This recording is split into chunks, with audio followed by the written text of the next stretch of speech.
So Brandon Rosario, welcome up.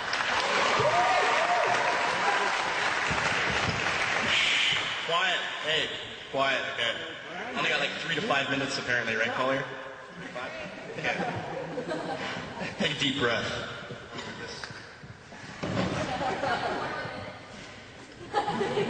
Listen. Do you hear that? That's the sound of your frontal cerebral lobe processing thought. You're thinking. And believe it or not, I know what you're all thinking about. You're thinking about the same crucial problem that's probably floating around in the collective unconscious of every person in this room.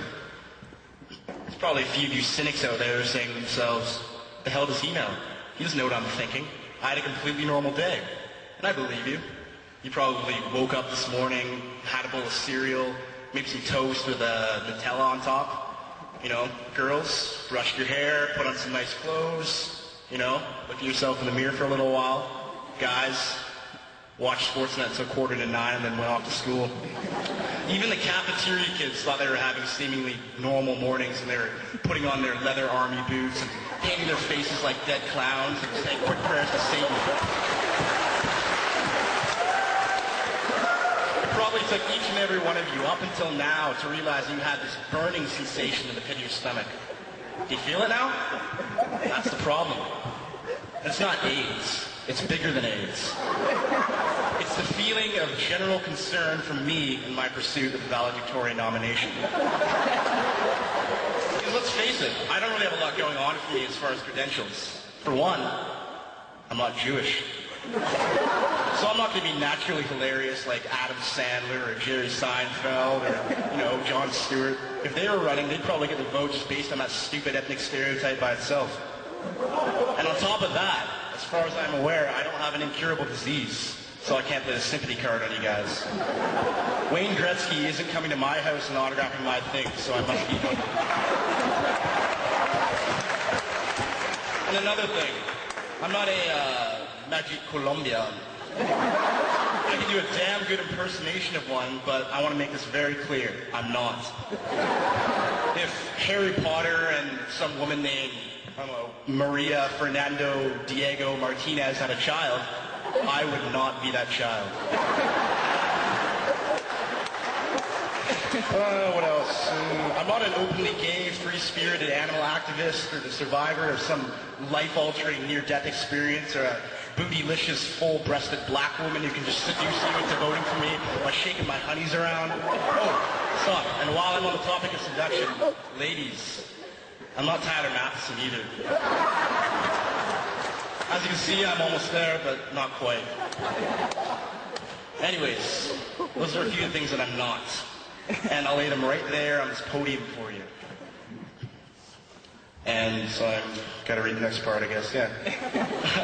I could go on all day talking about, you know, my school spirit and my commitment to everybody here, but it would be a waste of time because I'd just be lying. You know, a couple weeks ago, I got this little pink piece of paper that said if I wanted to, I could come stand up here today in front of all of you and say I should be your voice. You know, an opportunity for me to what is an opportunity for me to do? Oh, I use a really small font. Opportunity for me to point out how great I am. Now I am the most qualified individual to lead the class of 2008 into a bright new future. But,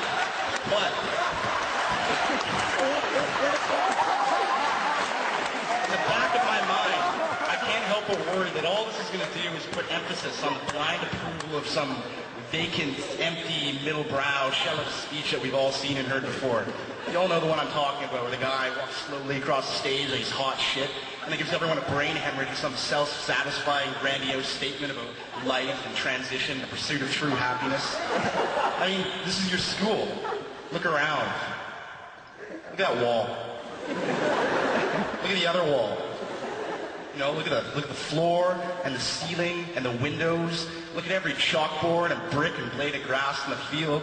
Look at the hallways and the lights and Miss Tenhove's awesome rack. Look at everything.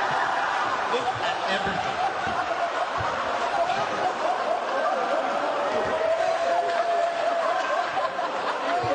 Take it all into perspective. perspective of when you decide which clown you want to have dancing and juggling in front of your family. Seriously, it's a nice rack. She doesn't even teach you anywhere, don't worry.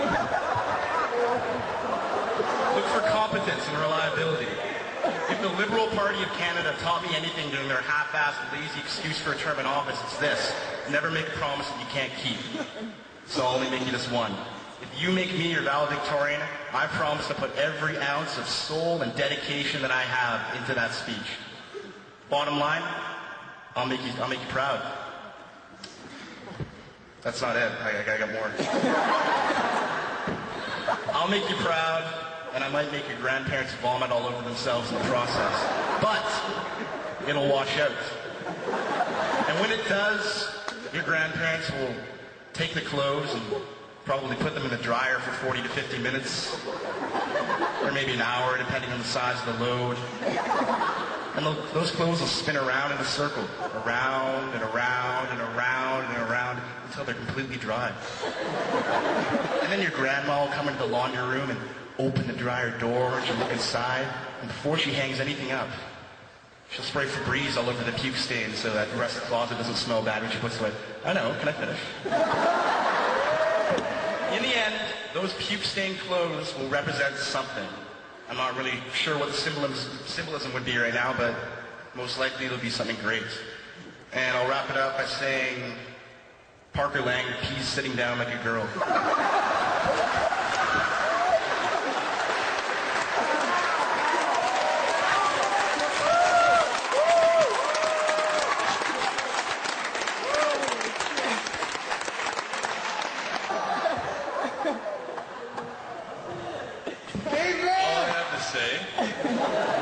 Is that one, it's a lot more cleanly.